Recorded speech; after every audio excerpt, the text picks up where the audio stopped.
Well, hello everyone. This is Miss Stephanie from Willard Library. We are so excited to have you tune in today. As you know, every first Thursday of the month, we invite an organization from the community to come in and talk about the resources that they have right here in Battle Creek or in Calhoun County. And so we are so excited to have our organization, our guest here today. They are Battle Creek Communities and Schools. Help me out here. Communities and Schools of Michigan. Community Schools of Michigan. And so today I'm going to have them tell us what they do, what their roles are, and of course their names. So start with you. All right, good afternoon or whatever time you are watching. My name is Dominique Devereaux. I am the Director of Partnerships and Volunteers servicing the west side of the state for Communities and Schools of Michigan. And so that includes Battle Creek, of course, Lansing, Flint, and now Grand Rapids. And I'm Evan McCoy. I am the Senior Regional Director for the west side of the state for Communities and Schools of Michigan. So thank you. Thank you for being here. And again, we air this every first Thursday of the month. It is our virtual social services information tool because we want Battle Creek, Calhoun County to know that we have a wealth of resources and information that is available to you. So on today, can you tell me what is the role? What do you do? What is Communities and Schools? Sorry, I didn't mess with you. So the role of communities and schools is, in a nutshell, is to help kids alleviate barriers to graduate. And so whatever that may look like, we know that every student is different. We know that every situation is different. So our support coordinators, which are in every Battle Creek public school, Okay. And where they reside, but that's not just who we serve. Okay. But every person or everyone is in a school, and they have a case management group, and they essentially just help our students alleviate those barriers so that they're able to navigate through the school day and school year as easy as possible. Now, when you say a case management group, what does that mean? So when we break down our model, there's 3 different tiers. We have a tier 1, a tier 2, and a tier 3.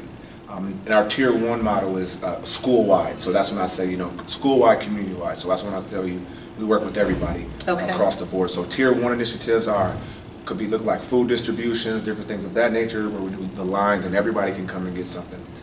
Tier 2, which is what we do, that's our small group arena. So we have a lot of programming for our small groups, usually 5 to 10 students at a time. And then as we get to our case management, that's our specifically one-on-one interactions with our students, where we're really setting goals, we're really getting them to understand the ABCs, attendance, behavior, and coursework, and how important it is to be able to levy those supports to be able to help them graduate.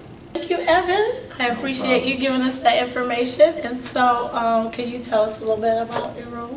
Yes, so ultimately my role is to kind of recruit and receive referrals from our student support coordinators on people who are actually out in the community doing the work, right? Okay. And so as Evan kind of alluded to with those 3 tiers, that takes different types of programming and services to help fill those gaps.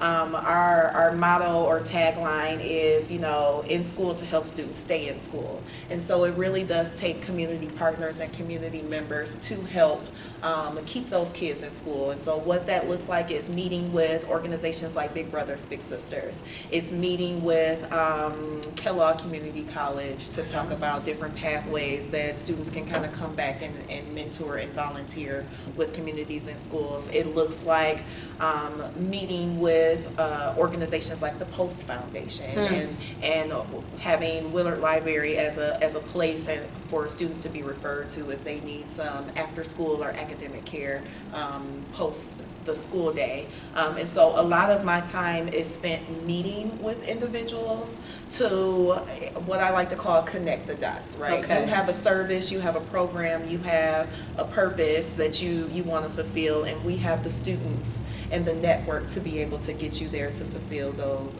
those needs for our students to help them stay in school. Great. And what success have you seen so far?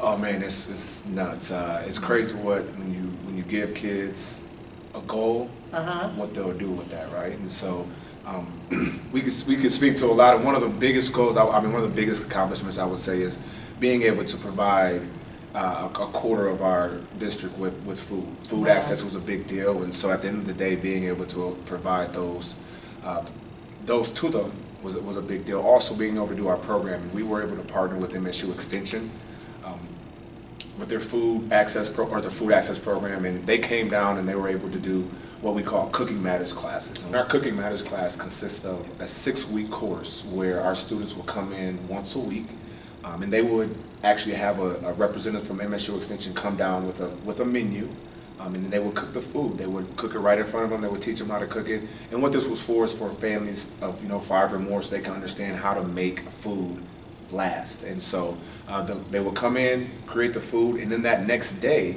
what we do, our student support coordinators would reach out to those families and they would deliver the food to them, so that the student was able to now prepare that food with their siblings or with their mother or their father, to be able to show them the accomplishments and show them how to cook some food with foods that they may not cook with on a regular basis.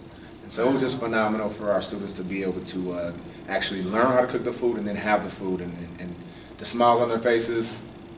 Wow. It's crazy. What an amazing resource you all have. So tell me, how do we connect to communities and schools?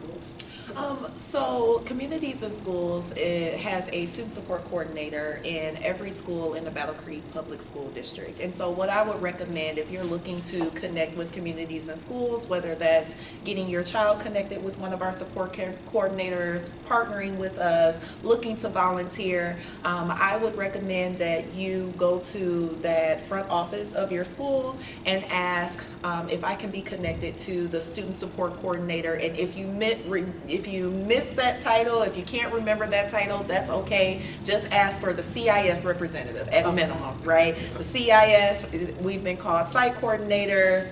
And so if you say Communities in School person, who's the Communities in Schools person, they should be able to connect you with the student support coordinator that is designated and assigned to that school.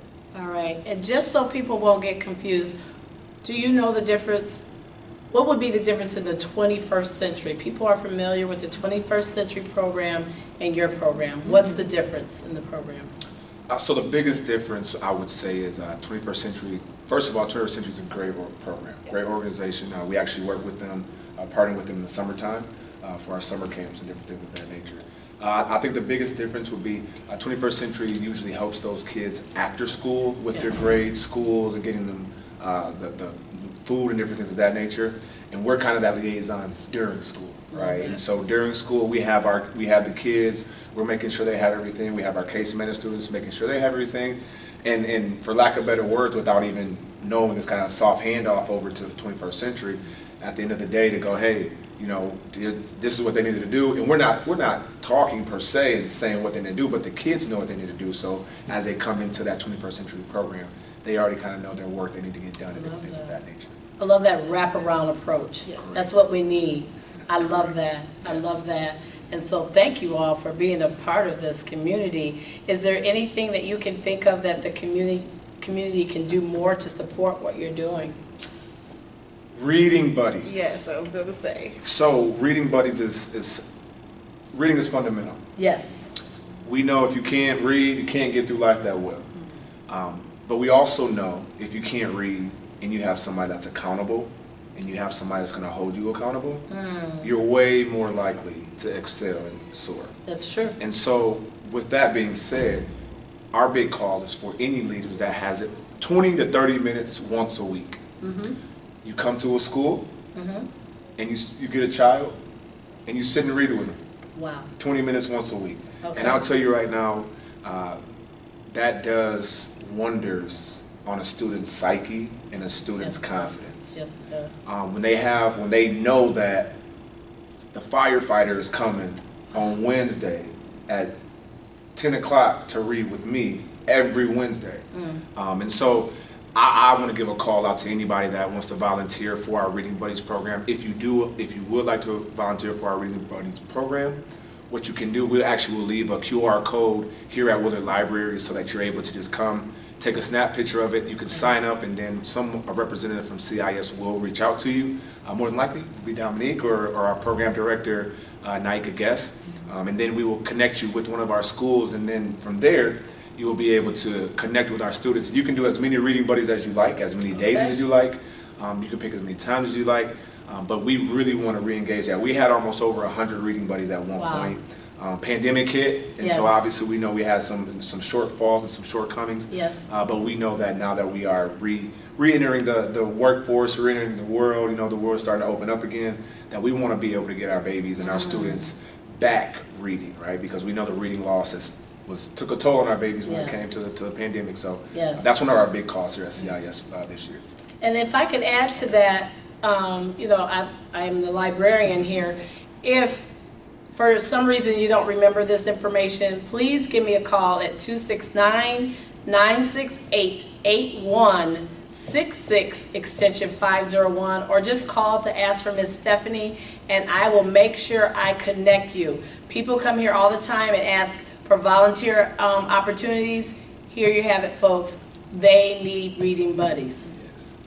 Just adding to the benefit, right? So we think about, I guess the superficial of them being able to get better at their reading. Their literacy is improving, but one of the pillars of working for communities and schools really is to create spaces where students have healthy relationships with adults, right? Because far too many times, unless it is a parent or a caregiver, that's typically the relationship that they have with an adult, or it's a teacher, and so there's this superiority type of situation that they're constantly in, and so it's almost a breath of fresh air for a student to have a positive adult in their life that they can just come, right? And so Evan talked about 20 minutes you're reading, but that other 10 minutes is building that rapport with that student, right? Getting to know them, and you never know the types of things that will come out of that student through just that 5-10 minute conversation that you have with them, right? So again, creating community, creating support, because we know that it takes a village to raise. And so again, we're asking for the village members to come out, be a reading buddy, volunteer for a food distribution, passing out food. Again, food access is critical.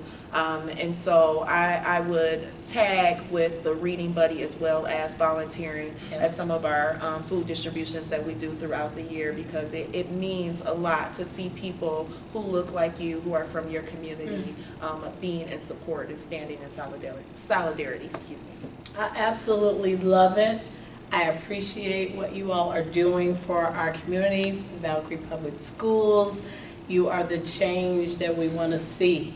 And so again, if you have any questions, if there's, if you didn't get any of this information, just contact me. I'd be happy to refer you. Keep doing what you're doing. Thank you for your time. Thank you for having us.